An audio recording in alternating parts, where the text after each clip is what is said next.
Learning about the soil has been just eye-opening to say the very least. It is such a big part of agriculture, health, the environment. And Ray Archuleta is probably the #1 expert when it comes to that topic. So I invited him on the podcast to give us a better understanding, along with a lot more than just soil. Welcome to the Sowing Prosperity podcast with host Logan Duvall. This father of 4 is an Arkansas successful small business owner whose world was turned upside down with the cancer diagnosis of his then 5-year-old son. As Napoleon Hill famously stated, every adversity, every failure, every heartbreak carries with it the seed of an equivalent or greater benefit. Come and join us on our journey to create a blue zone community with a focus on a holistic approach to anti-cancer, regenerative farming, and strengthening local economies.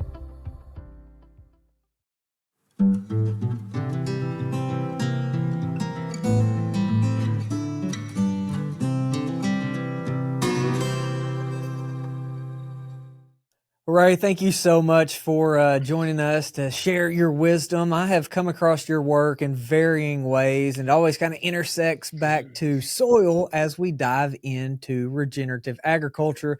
And I'm not sure there's anybody that is better known for understanding soil than you, my friend. So can you give us the little brief intro and how you got to be the soil guy?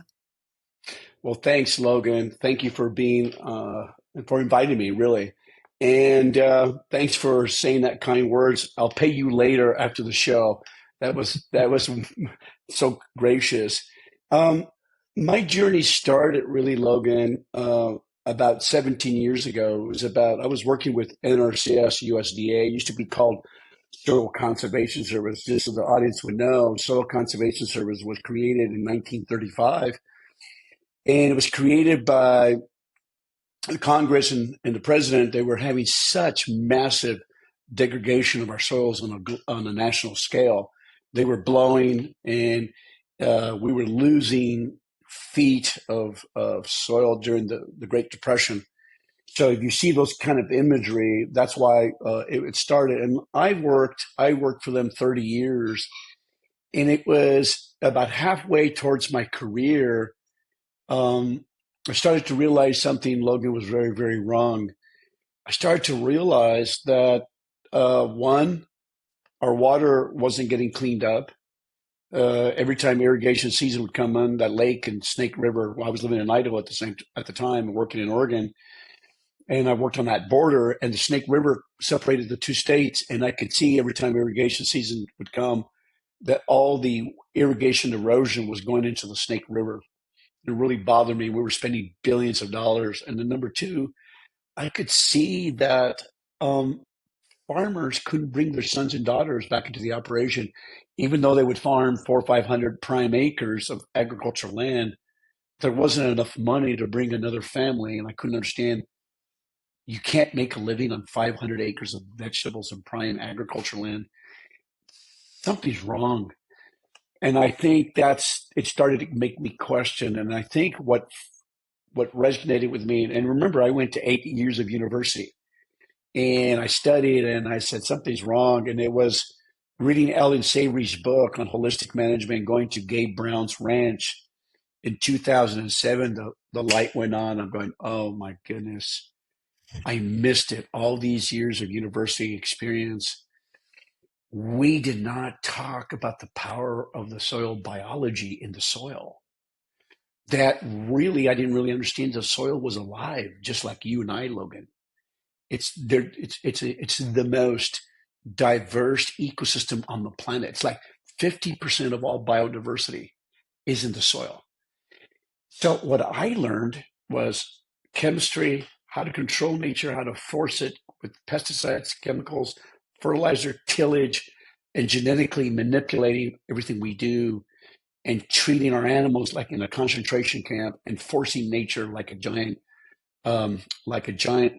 industrial, how would they say, in various factory. And I was taught wrong. So that's how my story got me into soils, and I started becoming a very strong advocate of reading all the soil ecology research. And then I started to realize I wasn't just the only one, Logan, but I was teaching all over the country. A majority of people were taught the same way. And I just got back from Venezuela, Guatemala, Uganda, and all of them. All of them picked up our industrial model, and it's destroyed our planet and our health. And we paid a heavy toll for that. That whole questioning seems to be this underlying theme around most everybody that, we interview, we visit with, whether it's health, business, farming, it doesn't really matter. It's like something's not right. And then you start finding answers, and you find more people that are questioning things that have an alternative answer. And then when we start looking at this cause and effect, it's either working or it's not working, right?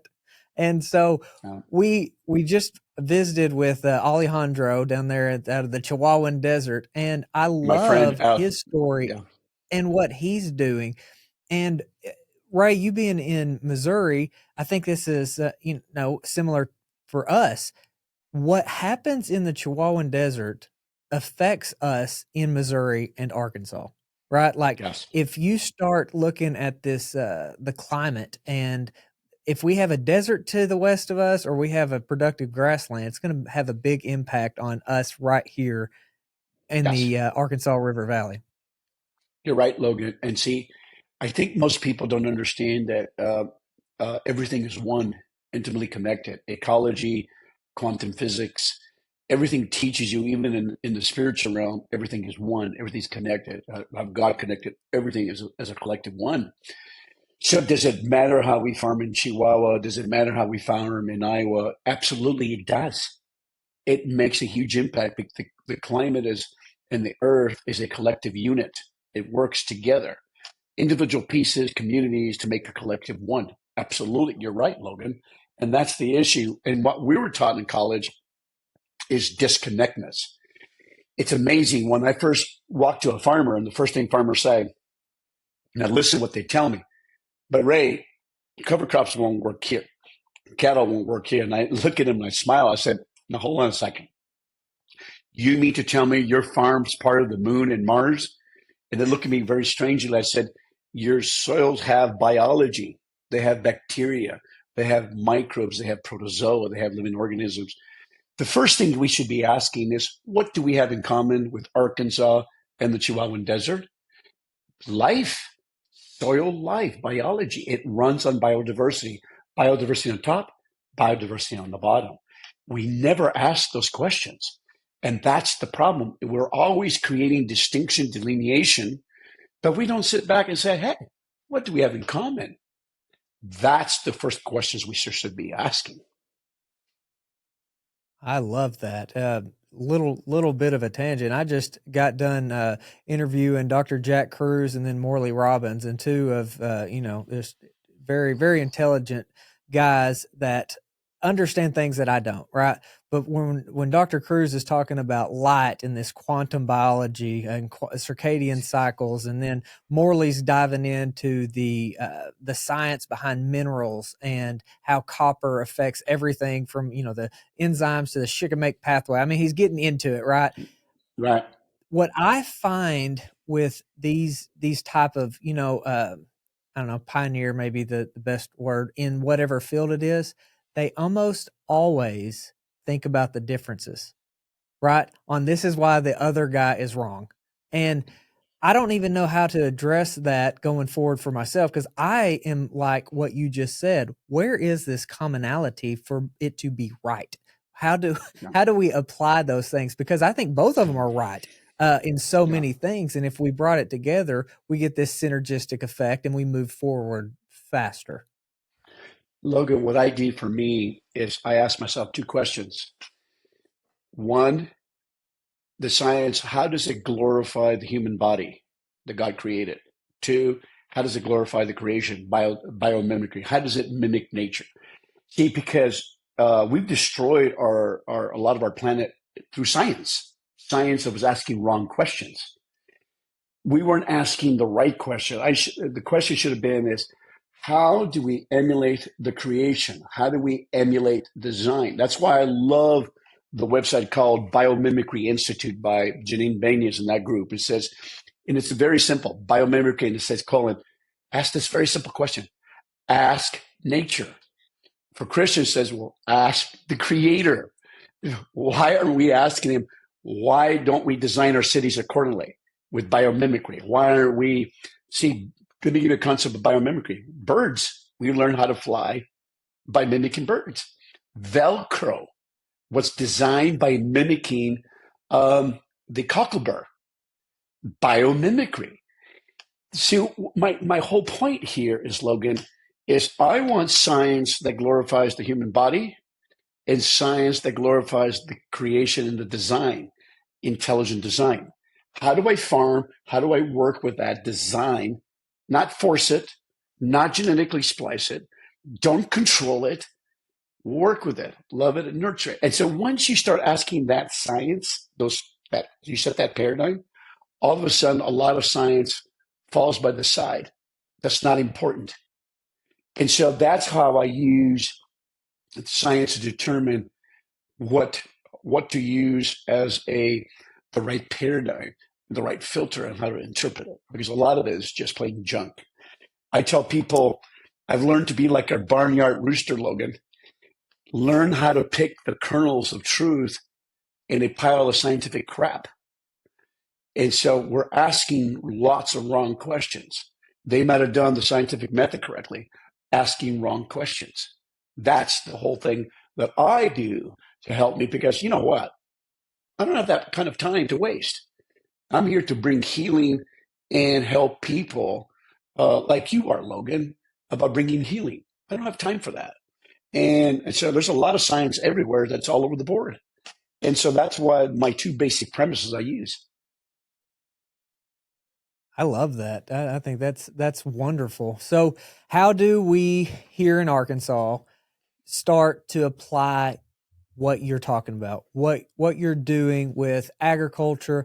How do we create that awareness that the farm matters, the soil that they're stewards of matter, and how do we support that method? Well, Logan, for example, you're doing that right now. People's social media is huge. Movies like Kiss the Ground, over 10 million people watched that movie, and there was 1 billion impressions. It was a huge. Common Ground is coming out in theaters right now, and it's going to be exploding. People are searching, Logan. They're like you. You had a child that shouldn't have cancer at such a young age. So what's going on? Our environment, people are asking questions. You know, neat thing about your generation, and I don't know if you're X generation, but X generation is saying, the millennial generation are saying, hey, we don't want junk in our food. 70% of millennials read labels. They don't want junk in the food. They don't want garbage in the food. They don't want GMO products. They don't want fertilizer. They don't want pesticides. They don't want chemicals. They're searching. My daughters are foodies. I'm a foodie. What does that mean? We love quality food. Let thy food be thy medicine. So this mantra is just exploding. And there was a great magazine article on Farmer Magazine. I can't remember the name of the title. And it had this mama pushing she was holding her baby and pushing her cart. And it said on top, farmers, look at your new boss. This is the future, Logan. People are wanting quality food. And General Mills and all these companies are positioning themselves because this is the future. And we're in the early stages of it, but this is the future. And I'm excited about it. We're finally turning around that people don't have to die of cancer early. We don't have to be sick. And it all starts with the soil. If we get the soil right, and I keep in the movie I said healthy soil equals to healthy plant, healthy animal, healthy human, healthy climate. Those are all interconnected things. And so I'm excited about that. I'm excited too, and I think as we keep bringing people together, it's just that's what gets that critical mass. Um, Peter's coming up in a couple weeks, so I'm really excited to sit down with him and see how the documentaries have made the impact. I'm glad that you've been able to be highlighted in that work. What do you think as far as this greenwashing war, I guess? What do you think that there's a need for some sort of terminology that's kind of standard, or like what? How do we deal with all that? Is Gabe's, Gabe and crew's Regenerify the answer, or what do we do? It's frustrating because I understand why Gabe's doing what he's doing, and people, like Mama that's very detached from the land. She wants to look at a label and says, "Oh, this is Regenerified." But on the flip side, I've seen, well, we've had organic and it's failed miserably. The land's still destroyed, and Right. and I've some of the most destroyed farms I've been on organic farms that do excessive tillage. Yeah. And so we've destroyed before the 1930s, we've already destroyed a good portion of the planet under an organic system. And so, I mean, there was no chemicals, there was no pesticides.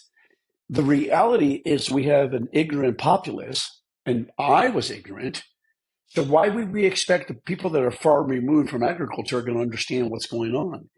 And then you have this factor where people want to make money from labeling or doing that. So it's a very, very complex thing because you're dealing with social conditioning, you're dealing with human nature. We've done labels, and I haven't seen a collective effort that has really changed modern agriculture. So I've still stuck with the fact one heart, one mind at a time, teaching landowners, getting people more involved, podcasts like yours. And I'm not saying that those other people are doing those labels and that. I'm not saying that those are not needed. I just don't want to be involved in that effort because I haven't seen through the organic label that we really changed that much, and only like 2 or 3%. And then, it's again, some of the most destroyed organic farms are. But here's the ironic: I still buy organic. I'll buy organic, but I'll buy organic because of the attitude, Logan. Because they're trying to do an extra effort not using chemicals, or that's why I love the regenerative system. Is where you not only try to reduce the chemicals, but you try to reduce the tillage. You don't give tillage a break. And tillage is destructive, just like the chemicals are. So I'm in the camp. I don't care about your chemical tools. I don't care about your physical tools. I care about you understanding the goal, how to emulate the natural system and how to use the tools wisely and back off gradually so you don't go broke. So I'm an educator.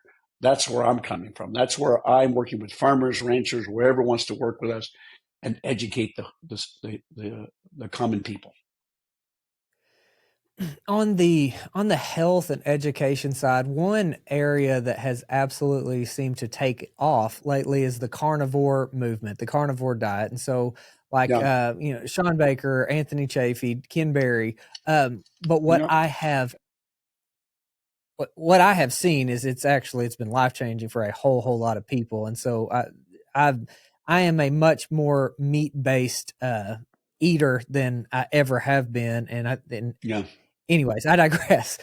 What I see that as, though, is an amazing tool for awareness. That community, that tribe of people that are questioning the status quo, and a lot of them are embracing the regenerative agriculture movement, and not only the regenerative side, the localized side. So they're wanting to source their food from as close as possible. And so having the farmers market, that's what we're trying to do. We're trying to create this hub of local in season and support the farmers, partner with the farms that are doing the regenerative practices as much as possible. So have you seen anything from a certain community that seems to be supporting this more than another one? Are you familiar with the carnivore community at all?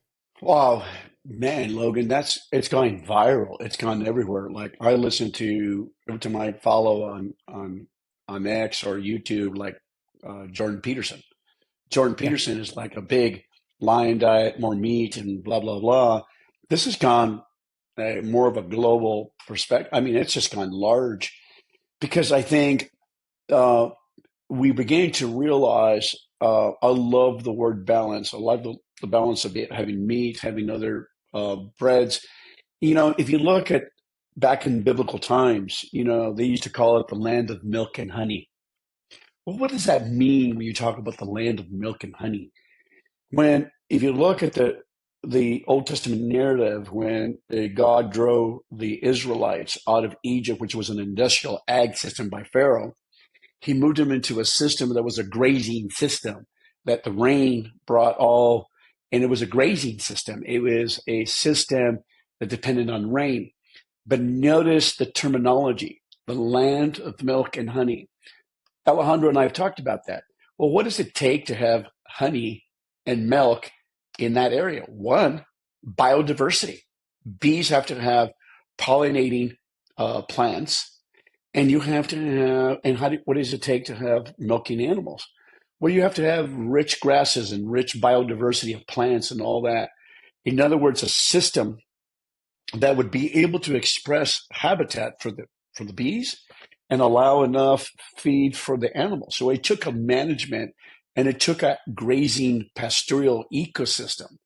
So that's the beauty that I love about it. And then the neat thing about it is when you have that kind of system, the animals are able to take up all those phytonutrients, not just micronutrients, but phytonutrients from each plant. I raise sheep, and I can watch my sheep. They'll bite this, they'll bite that plant, they bite this. Think of all the molecules that they're picking up from each plant, and it's relocating into the meat. This is what we're talking about, bringing nutrient dense, not only from micronutrients, but phytonutrients that are bringing that kind of health. So that's what we're talking about, not an animal that's, you can see most people are very confused between grass fed and grass finished. And I'm sure Alan and Gabe have told you about that grass fed. Most cattle are grass fed throughout the country, except for the last 3 months. Grass finished is they're completing their life at the end and making sure that they're grass finished all the way to the end. And they're making sure that they're picking up all those molecules and they're not under stress and they're animals of life and health. Not very many people know how to do that well because those last 3 months dictate whether you're going to have a nice tender steak with flavor. You know, a lot of grass finished steak is really flavorful but really tough. So it takes a very special animal. It takes a lot of special skills to make a grass finished. It's not that easy. So those are the kind of nuances one has to be aware of. Why is it necessary to use animals to help build the soil versus letting it just go and let nature do its thing? Oh, good question, Logan. That's the whole point. Nature doesn't farm without animals. Nature does not farm without animals. Every forest, every prairie have animals in it. Nature farms with animals. And so that's one of the biological, ecological principles. Animals, nature farms with animals. That's why when I work with farmers, if I have farmers that have the management skills, we try to integrate animals into the cropping system. Why? Oh my goodness. If you see Alejandro's ranch, and I've been there 4 times, you see how the manure and the urine and the hoofs break the crust. They held part of the nutrient cycle. The grass was designed for the cow, and the cow was designed for the grass. They're designed to be together. You can't separate them. You can't have a healthy ecosystem, especially a grazing ecosystem, without herbivores. It's just not going to happen, period. Just real quick, Logan, I just want to make the viewers understand we can't heal the climate and we cannot heal the planet without animals, period. It's not going to happen. And people are so confused. It's not the cow, it's the how. Absolutely. I love it, my friend. So, what have you seen in your travels across the world that might be an example that we can help follow, or just look towards what's going on somewhere else that's just really cool and exciting? Let me tell you, I had a conundrum. I was telling you, I just got back from Uganda. I was in Venezuela. I was in Colombia. But something happened to me in Guatemala that was very, very interesting. It was around July. I was consulting on a 50,000 acre sugarcane, and I was helping him transition to getting away from chemicals and being more regenerative. And sometimes some of the most coolest thought processes when you have water on you and you're taking a shower and you're thinking, I said, I don't like this industrial ag. I don't like this model. I don't like concentration camp of animals in there. And I've struggled for a long time. And I don't blame the producer. I blame our system for putting animals in, that they force these producers to raise animals in this kind of confinement, but also we're doing hundreds of thousands of acres of monocultures, which is, then something dawned on me that I was wrong, Logan. I started to realize that I was trying to get upset about how big, and I wanted smaller farms and more people on the land. And that may not be within my time period. It might come down the road. And I hope that's in the future. So more people get attached to the land. But here's my point. I come to the conclusion, if you have moral leaders who are the leaders of the ownership of these large farms, and if they care and love people and care about their employees and they care about the land and they care about how they do things, the place begins to change. And they do it on a large scale. And I was beginning to realize it really is the moral fortitude of the human being. If they do have a love for the people, for the land, and for the employees, great things can occur. Let me give you another example. I was working with Wes Les in, well, his name is Wes, and then he's London, and then he's a Thai.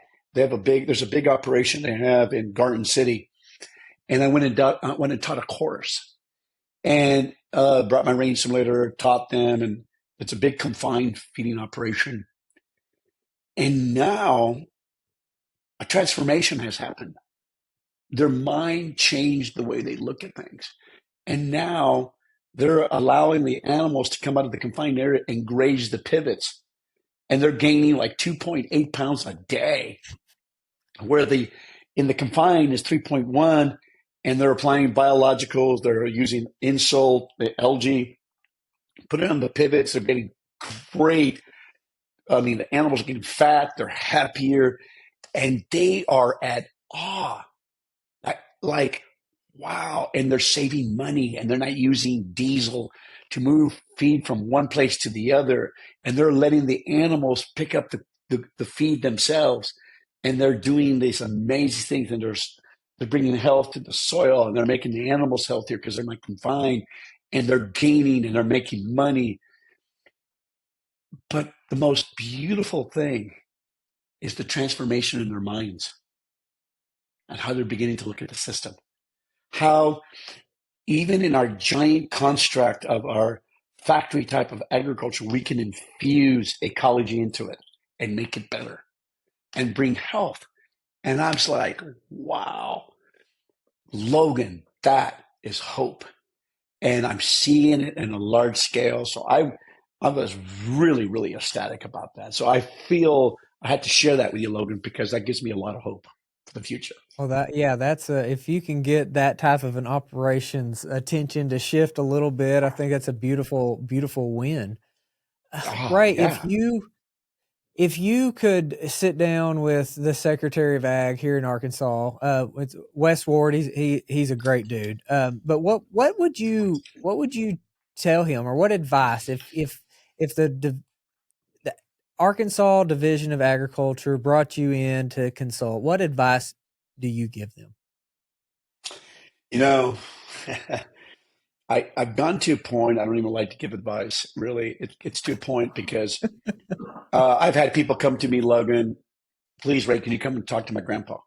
Can you come and talk to my parents? Can you do this? Blah, blah, blah. I said no, because I tried playing God one time, a lot of times, and it doesn't work. You can't change people's hearts and minds. You can't. And so sometimes Gabe and I had this saying, um, when the student is ready, the teacher will come. And I'm beginning to really, and sometimes I lose control and you get so excited and you want to tell people and you want to give them hope and blah, blah, blah. But if the Secretary of Agriculture come and talk to me from Arkansas and says, Ray, if you had one thing to do, what would you do? And I said, Mr. Secretary, cover the soil, cover all of Arkansas. When I used to work in Arkansas, and I was responsible, lived there for about 2-3 months in the state office just before I was ready to retire. I've been all over Arkansas, Logan. And during the winter and the fall, it looks like the moon. Yep. You can fly over Arkansas, it's bare, it's uncovered. Yep. And so when the soil's uncovered, see, Logan, most people don't understand, without a living plant, the soil doesn't eat. The ancient people used to call the plant the mouth of the soil. What we have in Arkansas is we have a lot of starving organisms. The soil is hungry because it doesn't have its covering and it's not capturing sand and feeding the microbes. It's thirsty because a lot of the water's running off because the plant's not healthy and feeding the microbes and creating aggregation so the water enters. It has a fever during the summer because it doesn't have its covering. And so it's hungry, thirsty, running a fever. All of Arkansas soils are in really bad shape. A majority of them are. I think the only person I know, like Adam Chappell and a very few in Arkansas, they're doing regenerative farming, doing an excellent job. They always have that ground covered. So Logan, even before tillage and getting rid of the chemicals, I said, Mr. Secretary, if we can cover Arkansas and see it green, you would restore not only saving nutrients from getting into the Mississippi, help the climate very quickly. So you have green and you're keeping photosynthesis. You're lessening nutrients and pesticides getting into the water. You're getting beauty. So when you see green during Arkansas, that part of Arkansas, and you see it, it changes your attitude. It makes the people feel happy. It elucidates them. It gives them joy, gives them hope just by doing that one thing. Because in Arkansas, you can grow all these winter cover crops and it'll be green all year. Think about Yep. that, Logan. That'd be huge. We're talking hundreds of thousands of square miles. And Arkansas is so discouraging. It's like flying over the moon. That's what I would say to the secretary. How do we get people to cover the soil? Cover the soil. That's perfect. So we travel and film all over the state. And, I work with farmers all over, and the eastern and southern part of Arkansas is just decimated. It's really sad. Yep. And one thing that really gives me hope is we went down to Bluffton to White Oak Pastures with Will Harris. We filmed a little documentary down there, but what Will's been able to do through vertically integrating regenerative agriculture on his farm is build community. And that is such a beacon of hope. Again, I think that's why these documentaries and stuff y'all are doing are so important too. But that regenerative content, I feel like that cover crop is that first step just to get attention and the positive first step. So, man, I just I just wish it was easier to just say, hey, we can do this. Oh yeah, Logan. It's one of the most difficult things to change is the human mind. Uh, Keep in mind, we've all been social conditioned at the university, social conditioning in church, social conditioning at your home. We do social conditioning at the house. We do social conditioning in workplace. Every aspect. Humans are like, I raise sheep. Humans are like sheep. We like to be in a little flock, and we don't like to be separate from the flock, and we will kill ourselves to be part of that flock, and that's social conditioning. So if you start off with the wrong premise, wrong paradigm, everything follows after that, and we follow itself. And anybody outside the community that thinks differently, you start bringing cover crops, you start going to no-till, everybody in the periphery of the community starts to blast you and rip into you. That's part of that social conditioning. So back to the place, Logan. Why is that plant so amazingly important? Because you're taking light energy and transforming it into liquid energy of carbon molecules and sugars and feeding that. But think about what the plant has to do. Transforms that soil, creates aggregates, so it creates pores like little BBs, so it allows infiltration, creates habitat for all the insects that live on top, in the bottom, feeds the cow, feeds the animals, feeds the human. Oh my gosh. Plants are conduits of life. They are so important. And yet, we're probably capturing sun about 130 days, most of the Midwest. 130. Last time I saw, we get 365 days of sun. So that's where we're at, Logan. And why are we? Because we don't think the soil's alive. We treat it like dirt. Well, maybe we're almost there. Maybe we're almost there to turn the corner. I got something from your perspective as a farmer. What is the biggest need that you have on the outlet side? Say selling lamb or the breeding stock, or what's that biggest need that or challenge that you have in running the sheep business? The biggest challenge for me is, for me, it's been pretty easy because sheep are, hasn't been the problem at all, really, because I can sell them at the local sheep place. Arkansas has some great markets for sheep. Sheep markets are doing really well. I always had the saying, cattle, uh, I just want a couple of cows to give me a little respectability, but it's the sheep that make the payments and pays the land. So sheep make more money than cattle. So but the biggest challenge is learning the experience and learning how to manage correctly. I think the biggest struggle one has is the first 3 to 5 years, learning how the grazing patterns, how to understand observation and learning. The biggest challenge overcoming, Logan, is learning the correct ecological principles, the concepts, learning how to mimic the architecture, learning the skill set is huge. Farming and ranching is very difficult, Logan. I tell people being an engineer is easy. Going to the moon is easy. Try and make a living on a ranch and farm that changes every day, every second, every moment, and try to be an agronomist, a mechanic, an engineer, a mechanical engineer, a welder, an accountant, a bookkeeper, blah blah blah, and a salesman. Have I not fulfilled all the just a little tiny part of all the skill sets of being a farmer and a rancher? It's huge. There's days I wonder if I'm even qualified, you know, and that's just the bottom line. I think that goes back to another aspect that I'm so passionate about is on health. Like if our farmers, to me, they're the frontline soldiers of society. Mm-hmm. If our farmers aren't healthy, if they're not optimized, they're not going to perform as well, right? And Yeah. so I think that's why the topics of health are something that they don't always resonate with the farming followers, but I think it's unbelievably important that we take health into account as part of our business plan. No, I think so. Look, one of the things and me included, we don't start paying any attention to our health until we get sick or we get severely sick. You know, I have a wife that's got autoimmune issues and she's been suffering for it for 6 years. And when you have somebody that's really close to you and they're sick and you have this human being completely transformed, and you say, who took my wife?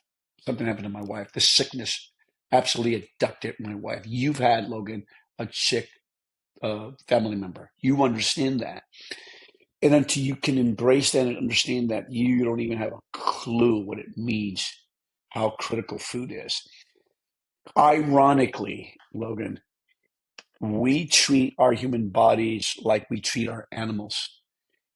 Our animals that are in confined operation, they are given food to fill themselves, to satiate themselves, to get fat, but it's not about quality or nutrient density. It's not about their condition.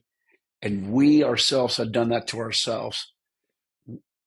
What a paradox. We do the same thing when we go to the dinner table.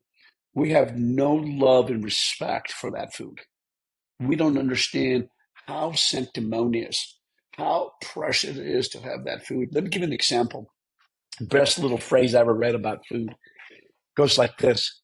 It was in this magazine, and I never forgot it. It says, if the food, Logan, is so delicious, it's so well prepared, and it was timely, and every morsel is delicious, like eating manna from heaven, that if you invite your family members that you do not like, but if that meal is so precious and is delicious, you might even forgive them.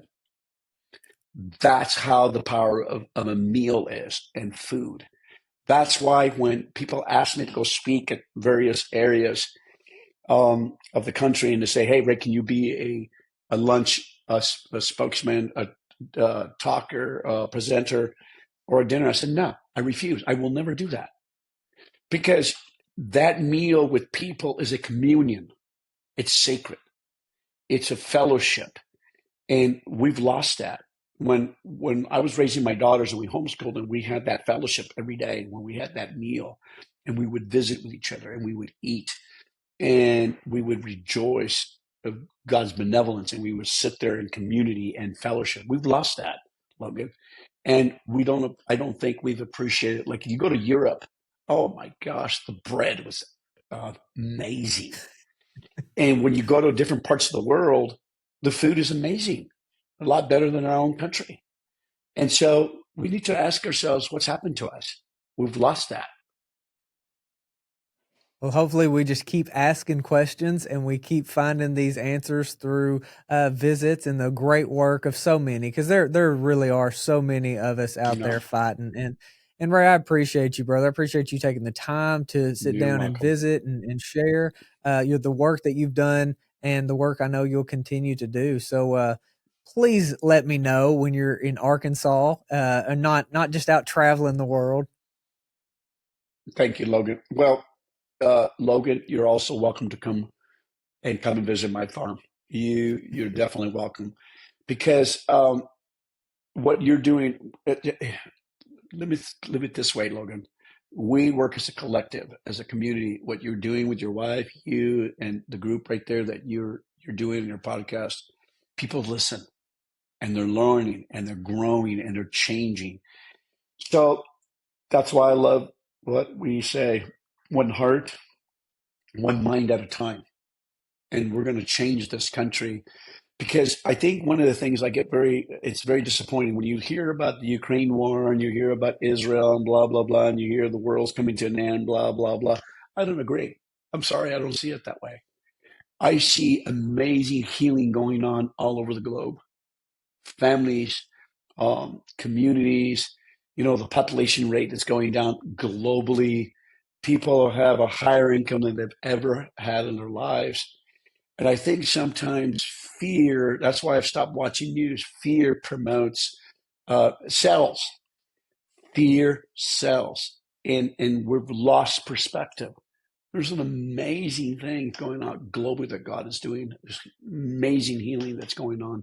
So in my last phrase, I am working very hard, like you and many, how to bring living the kingdom of heaven onto the earth and make a mirror image of it, and how we can reflect as image bearers of God, of Christ, how do we can change the land. That's our motto.